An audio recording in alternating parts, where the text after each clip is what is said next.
గత 2 నెలల నుంచి నేను రోజు చాలామందిని ఫిర్యాదుదారులని కలవడం జరుగుతుంది. రకరకాల పేరుతోని రకరకాల చీటింగ్ అయిన వాళ్ళతోని కేసెస్ ఉంటావు. బట్ కొన్ని కేసెస్ చాలా అంటే చాలా బాధ కలిగిస్తుంది. ఎందుకంటే చాలా మంది అమ్మ నాన్నలు వచ్చి మా పిల్లలు మనకు పట్టించుకుంటలేరు, మా ఆస్తులు రాపించుకొని మనకంతా బయట పంపించారు, లేదంటే ఒక చిన్న ఇల్లులో పెట్టారు, మనకు రోజు కూడా గడపడము చాలా కష్టమవుతుందని చెప్పి వాళ్ళు చెప్పడం జరుగుతుంది. వాళ్ళందరూ కూడా పిల్లల్ని పిలిపించి మీరు కౌన్సిలింగ్ చేయండి సార్, కేసు కట్టండి అని చెప్పి చెప్పడం జరుగుతుంది. మా వంతు మనం కూడా కృషి చేయడం జరుగుతుంది, పిల్లలు పిలవడం జరుగుతుంది. లేదంటే కొంతమంది వచ్చి మనకు ఏదో ఒక మంచి వృద్ధాశ్రమంలో పెట్టండి సార్, మీరు ఒక రెఫరెన్స్తోని మనకు అక్కడ చేరించండి అని చెప్పి కూడా చెప్పడము చాలా అంటే చాలా బాధ కలిగింది.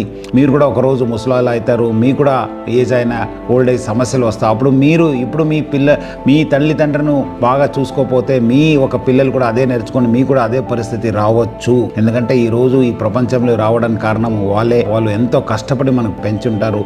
మనకు మంచి ఉద్యోగంలో మంచి స్థాయిలో చూడాలనేది వాళ్ళ ఆశే.